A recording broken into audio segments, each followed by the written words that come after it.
மாணவர்கள் அனைவருக்கும் வணக்கம். காமராஜர் பயிற்சி மையம் திருச்சி.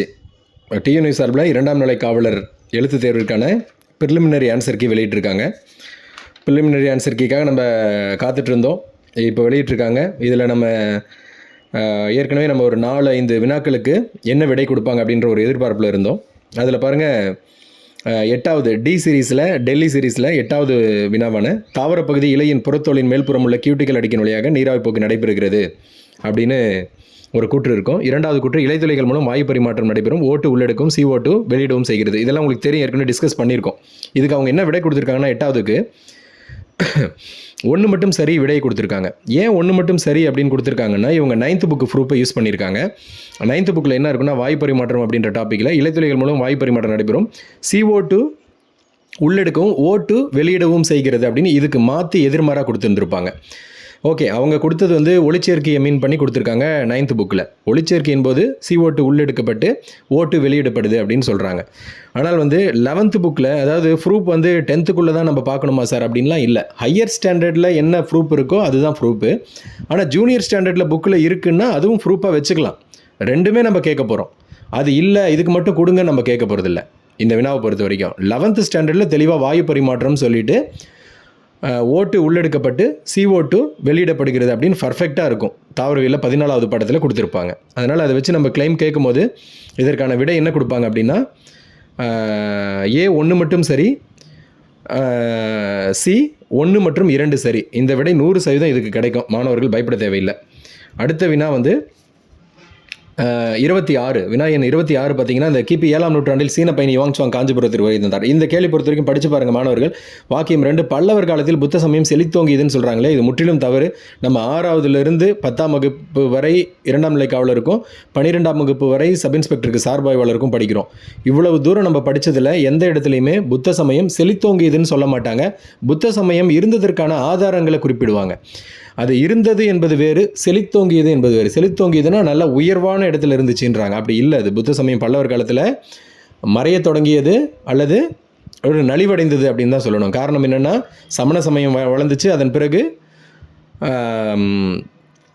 சைவ சமயமும் வளர்ந்துச்சு. ஏன்னா அந்த பல்லவ அரசர்களில் அதாவது ஆரம்ப காலத்திலே பேரரசராக இருக்கக்கூடிய 1ஆம் மகேந்திரவர்மன் காலத்திலே பார்த்தீங்கன்னா சைவம் தான் மேலோங்கி இருக்கும். அது பார்த்துக்கோங்க ப்ரூஃப். அப்போ இந்த கேள்விக்கு நம்ம என்ன விடை கேட்கலாம்? அப்படி அவங்க சரியான விடையை கொடுத்துட்டாங்க. இதில் ஒன்றும் நம்ம டிஸ்கஸ் பண்ணுறதுக்கு எதுவுமே இல்லை. விடையை பார்த்துக்கோங்க.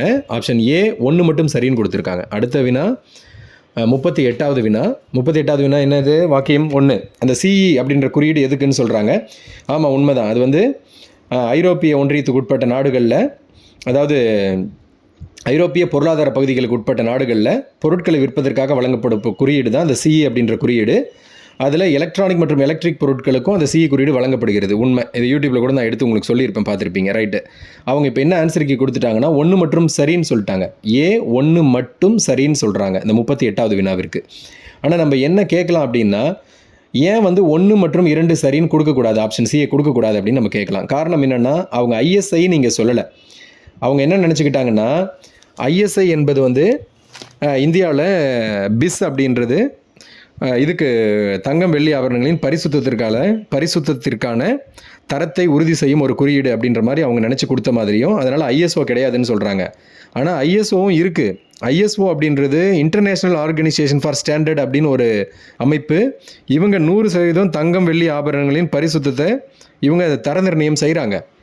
இது வந்து இன்டர்நேஷ்னல் உலக அளவிலான ஒரு அமைப்பு.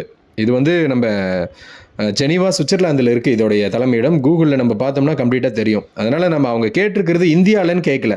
இந்தியாவில் தானே பிஸ் ஹால்மார்க் முத்திரை ISI. ஆனால் உலக அளவில் வந்து ISO கொடுக்கப்படுது இல்லைங்களா? அதனால் நம்ம இதை கிளைம் கேட்கலாம் கண்டிப்பாக. இதுக்கு வந்து 38 A 1 மட்டும் சரி, C 1 மற்றும் 2 சரி அப்படின்றத நம்ம கிளைம் கேட்கலாம், கண்டிப்பாக கேட்கலாம். அடுத்த வினா பொறுத்த வரைக்கும் 44வது வினா. 44வது வினா பார்த்தீங்கன்னா, இந்தியாவின் முதல் ராக்கெட் ஏவுதளம். இதில் வந்து பெரிய விவாதமே இருந்தது. ஆனால் வந்து நமக்கு சுருக்கமாக சொல்லணும்னா, இந்தியாவின் முதல் ராக்கெட் ஏவுதளம்னா தும்பா ராக்கெட் ஏவுதளம் தான் இந்தியாவின்னு கேட்டால். ஏன்னா 1963 ராக்கெட் ஏவுதளம் தொடங்கிட்டாங்க. இஸ்ரோ 1969 தொடங்குறாங்க. இஸ்ரோவின் முதல் ராக்கெட் ஏவுதளம் கேட்டால் தான் 1971 தொடங்கக்கூடிய நம்ம ஸ்ரீஹரிகோட்டா சதீஷ் தவான் விண்வெளி நிலையத்தை நம்ம சொல்ல முடியும். ஆனால் இவங்க இந்தியாவின்னு கேட்டதுனால ஃபஸ்ட்டு கூற்று நம்மளை பொறுத்த வரைக்கும் தவறு தான், 100% தவறு. ஸ்ரீஹரிகோட்டா முதல் ராக்கெட் ஏவுதளமாக எடுத்துக்க முடியாது. இப்போ வந்து ஸ்ரீஹரிகோட்டாவில் அதிகப்படியான ராக்கெட் ஏவுதல்கள் நடக்குது. அதனால் அதை முதல்னு சொல்ல முடியாது. தும்பா ராக்கெட் ஏவுதலும் இப்போது செயல்பாட்டில் இருக்குது, அதுதான் முதல். அதனால் இதுக்கு வந்து விடை போகிறது. இது வந்து என்ன சொல்லிட்டாங்கன்னா, இஸ்ரோவின் 2வது ராக்கெட் ஏவுதளம் கேட்டிருந்தா இந்த தூத்துக்குடி குலசேகரப்பட்டினமும் சரி. ஆனால் அவங்க இந்தியாவின் கேட்டிருக்கிறதுனால நம்ம இது ரெண்டுமே தவறுன்னு தான் சொல்லணும். ஆனால் ஒருவேளை அவங்க வந்து ஏதோ ஒரு இப்போ சமீப காலங்களில் வந்து கரண்ட் அஃபேர்ஸ்லாம் இந்தியாவின் 2வது ராக்கெட் ஏவுதலும் தமிழ்நாட்டில் தூத்துக்குடி மாவட்ட குலசேகரப்பட்டினத்தில் அமைய அடிக்கல் நாட்டப்பட்டு வருகிறதுன்னு சொல்கிறதுனால அப்படி எதுவும் எடுத்துக்கிட்டால் கூட ஆன்சர் வந்து 2 மட்டும் சரி அப்படின்றது வேணும்னா நம்ம கேட்குறதுக்கு வாய்ப்பு இருக்குது. முதல் வந்து தவறு தான். ஆனால் அவங்க என்ன கொடுத்துருக்காங்க அப்படின்னா ஆப்ஷன் சி 1 மற்றும் 2 சரின்னு கொடுத்துருக்காங்க. நம்ம கிளைம் கேட்கலாம், என்ன விடை கேட்கலாம் அப்படின்னா ஆப்ஷன் சி 1 மற்றும் 2 சரி அப்படின்றதையும் இருக்கட்டும். ப்ளஸ் நமக்கு இல்லது கேள்வி வந்து இஸ்ரோ இந்தியா அப்படின்னு பிரித்து கொடுக்காதனால ஆல் கரெக்ட் கொடுக்க சொல்லி கூட நம்ம கேட்கலாம். இதை சரியா ரெண்டுமே தவறு கேட்கலாம், அல்லது ஆல் கரெக்ட் கொடுக்க சொல்லி இந்த வினாவை கேட்கலாம். நம்மளுடைய உரிமை கண்டிப்பாக என்ன வினா கொடுத்துருக்காங்களோ அதற்குரிய விடை அங்கே இல்லை, அதனால் நம்ம கேட்கலாம். அடுத்த வினா வந்து 54 பார்த்தீங்கன்னா முக்கியமான கேள்வி. அது இளைஞர்களிடையே அமைதியின்மைக்கு கல்வி நிறுவனங்கள் காரணமா அப்படின்னு சொல்லியிருப்பாங்க. அதாவது கல்வி நிறுவனங்கள் இளைஞர்களிடையே அமைதியின்மைக்கு காரணமானா முற்றிலும் தவறு. அதை பற்றி பேசவே கூடாது. கல்வி நிறுவனங்கள்னால் இந்தியாவிலையும் சரி தமிழ்நாட்டிலையும் சரி ஒழுக்கத்தை மட்டுமே கற்பிக்கக்கூடிய, கல்வியை மட்டுமே கற்பிக்கக்கூடிய இடங்கள். அங்கொன்றும் இங்கொன்றுமாக நடக்கக்கூடிய தவறுகளுக்காக கல்வி நிறுவனங்களில் ஒழுக்கம் இல்லை அப்படின்னு நம்ம சொல்லிட முடியாது. அதனால் கூற்று 1 என்ன சொல்கிறாங்க, ஆம் கல்வி நிறுவனங்களில் ஒழுக்கம் இல்லை அப்படின்னு சொல்கிறாங்க. ஆம் கல்வி நிறுவனங்களில் ஒழுக்கம் இல்லைன்றது முற்றிலும் தவறு. அதை நம்ம உடன்பாடே போகக்கூடாது, அதுக்கு அதை விட்டுருங்க, அது தவறு. அடுத்து இல்லை கல்வி நிறுவனங்களில் ஒழுக்க பிரச்சனை இல்லை அப்படின்னு சொல்கிறாங்க. இல்லை கல்வி நிறுவனங்களில் ஒழுக்க பிரச்சனை இல்லைன்றது உண்மை தானே. அது கல்வி நிறுவனங்களில் எந்த விதமான ஒழுக்க பிரச்சனையும் இல்லை. அப்போ நம்ம என்ன சொல்லணும், வாதம் 2 மட்டும் வலுவானது. கல்வி நிறுவனங்களில் ஒழுக்க பிரச்சனை இல்லை, ஏதோ 1 2 அது நடக்கிறதுல அதை வந்து நம்ம கல்வி நிறுவனங்களில் ஆமாம் கல்வி நிறுவனங்களில் ஒழுக்க பிரச்சனை இருக்குது அப்படின்னு நம்மளாவே அக்ரிமெண்ட் கொடுத்துட முடியாது. ஏன்னா அரசாங்கத்தால் நடத்தப்படக்கூடிய ஒரு கல்வி நிறுவனம் என்பது சிறந்த ஒழுக்கத்தை கற்பித்து கொடுக்கக்கூடிய இடமாக தான் நம்ம எடுத்துக்க முடியும். இந்த மாதிரி கூற்றுகளில் ஏன் இந்த விட கொடுத்துருக்காங்கன்னு தெரியல. அவங்க என்ன கொடுத்துருக்காங்கன்னா வாதம் 1 மற்றும் 2 இரண்டும் வலுவானதல்லன்னு சொல்கிறாங்க. ஆப்ஷன் டியை சொல்கிறாங்க. இப்படி கொடுக்கவே கூடாது. அப்போ என்ன சொல்ல வராங்க, இல்லை கல்வி நிறுவனங்களில் ஒழுக்க பிரச்சனை இல்லை அப்படின்றதில் அவங்க முரண்படுறாங்களா, ஒழுக்க பிரச்சனை இருக்குன்னு சொல்ல வராங்களா அப்படின்ற மாதிரி இங்கே ஒரு விவாதம் எழுது. அதனால் இதுக்கு வந்து நம்ம கண்டிப்பாக ஆன்சரு வாதம் 2 மட்டும் வலுவானது, கல்வி நிறுவனங்களில் ஒழுக்க பிரச்சனை இல்லை அப்படின்ற ஒரு பாயிண்ட்டை மென்ஷன் பண்ணி நம்ம கிளைம் கேட்கலாம். இதுக்கு கண்டிப்பாக கேட்கலாம். அடுத்து வந்து 60வது வினா பார்த்தீங்கன்னா, பாலில் கால்சியம் இருப்பதால் அது வெண்மையாக உள்ளது, அரிசியும் வெண்மையானது, எனவே அரிசியிலும் கால்சியம் உள்ளதுன்றாங்க. இது தவறுன்னு நம்ம ஆன்சர் கீழே தெளிவாக சொல்லியிருந்தோம். காரணம் என்னென்னா, பாலில் வந்து கால்சியம் இருக்கிறதுனால அது வெண்மையாக இருக்கிறதில்ல.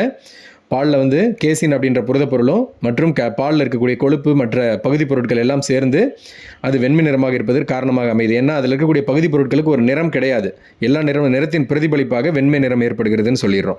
அரிசியும் வெண்மையாக இருக்கிறதுனால அரிசியிலையும் கால்சியம் இருக்குன்னு சொல்ல முடியுமானா முதல் கூற்றே நம்ம தவறுன்னு சொல்லிட்டோம். 2வது கூற்றை எப்படி சொல்ல முடியும், அரிசி வெண்மையாக இருக்கிறதுக்கு காரணம் அதன் மீது இருக்கக்கூடிய பகுதி பொருட்கள் உமி இந்த மாதிரியான கழிவுப் பொருட்கள்லாம் நீக்கிறதுனால அது வெண்மை நிறத்தில் காணப்படுது.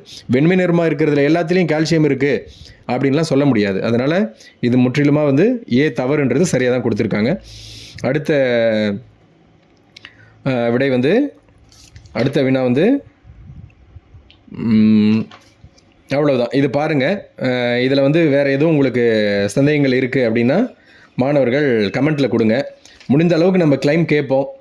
கிளைமில் வந்து எந்த மாணவர்களுக்கும் பாதிப்பு இல்லாத மாதிரி ஆல் கரெக்டோ அல்லது அதாவது திஸ் ஆர் திஸ் அந்த மாதிரி கொடுத்தாங்கன்னா மாணவர்களுக்கு ஏதோ ஒரு வகையில் ஒரு மதிப்பெண்கள் சேர்ந்தால் அவங்களுக்கு கட் ஆஃபில் வந்து சேர்ந்து வரும் இல்லையா. அதனால் கிளைமுக்கு நம்ம சப்போர்ட் பண்ணுவோம். கமெண்ட்டில் மாணவர்கள் வேறு ஏதாவது உங்களுக்கு ப்ரூஃப் இருக்குது அப்படின்னா தெரியப்படுத்துங்க. ஒரு சில மாணவர்கள் கேட்டிருந்தீங்க 10th புக்கு தானே சார் ப்ரூஃப் அப்படின்னு. இல்லை, ஹையர் ஸ்டாண்டர்டில் இருக்கிற ப்ரூஃபை தாராளமாக நம்ம யூஸ் பண்ணலாம், அதில் எந்த தப்பும் இல்லை. சரி ரைட், மாணவர்கள் பாருங்கள், கமெண்ட்டில் ஏதாவது இருந்தால் சொல்லுங்கள். இந்த ப்ரிலிமினரி ஆன்சர் கீழே பார்த்தீங்கன்னா கடைசியில் எப்படி கிளைம் பண்ணலாம் அப்படின்ற அந்த வரையறையை கொடுத்துருக்காங்க. அதன்படி மாணவர்கள் கிளைம் பண்ணலாம். அந்த லெட்டர் வந்து நம்ம ரெடி பண்ணி வேணும்னா நம்ம சேனல்லையும் கொடுப்போம். அதன்படி மாணவர்கள் கிளைம் பண்ணலாம். கிளைம் பண்ணுறதுக்கு வந்து கடைசி தேதி வந்து 23/11/2025. அதற்குள்ளே வந்து நேர்லேயும் கொடுக்கலாம் அல்லது தபால்லையும் அனுப்பலாம். அந்த அட்ரஸ் எல்லாமே அதில் கொடுத்துருக்காங்க. நான் இந்த வீடியோலையுமே அதை கொடுத்துருக்கேன் பாருங்கள். பார்த்து மாணவர்கள் கிளைம் பண்ணுங்கள். ஏதோ ஒரு வகையில் உங்களுக்கு பயன்படும் வகையில் அமைந்தால் உங்களுக்கு ஒரு மதிப்பெண்கள் என்பது உங்களுடைய இறுதி பணி நியமன ஆணை பட்டியலில் மிகப்பெரிய பங்கு வகிக்கும். அதனால் மாணவர்கள் கவனமாக செயல்படலாம். அடுத்து உளவியல் பிரிவில் ஒரு 2 வினாக்கள் வந்து கிரேஸ் மார்க்கு சொல்லாமல் விட்டுட்டேன். பாருங்கள், கேள்வி எண் 54 அது வந்து ரொம்ப ஒரு எளிமையான கேள்வி தான். அங்கே 7ன்னு இருந்திருந்தால் 7 7 கூட்டி 14, 14 கூட 1 கூட்டினா 15, 15 15 கூட்டினா 30, கூட 1 கூட்டினா 31 அப்படின்னு ஈஸியாக போட்டிருப்பாங்க மாணவர்கள்.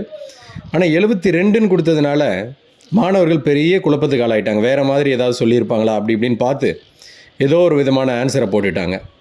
அதனால் இந்த கேள்வியினால் மாணவர்கள் நிறைய பாதிக்கப்பட்டிருக்காங்க. இந்த வினாவிற்கு வினா எண் 54க்கு 100% ஆல் கரெக்ட் கொடுப்பாங்க கண்டிப்பாக. அடுத்து இன்னும் ஒரு வினா மட்டும் இருக்கும். அதாவது வினா எண் 67. வினா எண் 67லையுமே வந்து இவங்க கொடுத்துருக்கிற ஆன்சர் ஆப்ஷன் டி சொல்கிறாங்க இல்லைங்களா, 13:11 சொல்கிறாங்கள, அது வந்து மாறுதலாக தான் இருக்குது. அதை நம்ம அவங்க கொடுத்துருக்கக்கூடிய அந்த சார்ட்டில் வந்து நம்ம ஒர்க் அவுட் பண்ணி பார்க்கும்போது அதுவும் மாறுதலாக தான் இருக்குது. அதனால் அதுக்கும் ஆல் கரெக்ட் வர்றதுக்கான வாய்ப்புகள் இருக்குது. கிளைமில் நம்ம வேணால் அதை மென்ஷன் பண்ணி கால்குலேஷன் பண்ணால் என்ன வருது அப்படின்றத கோட் பண்ணி நம்ம கேட்கலாம். மாணவர்கள் கவனமாக கிளைம் பண்ணுங்கள். கிளைம் பண்ணுறதுக்கு தேவையான ஃபார்மேட் எல்லாம் நான் தெரியப்படுத்துகிறேன்.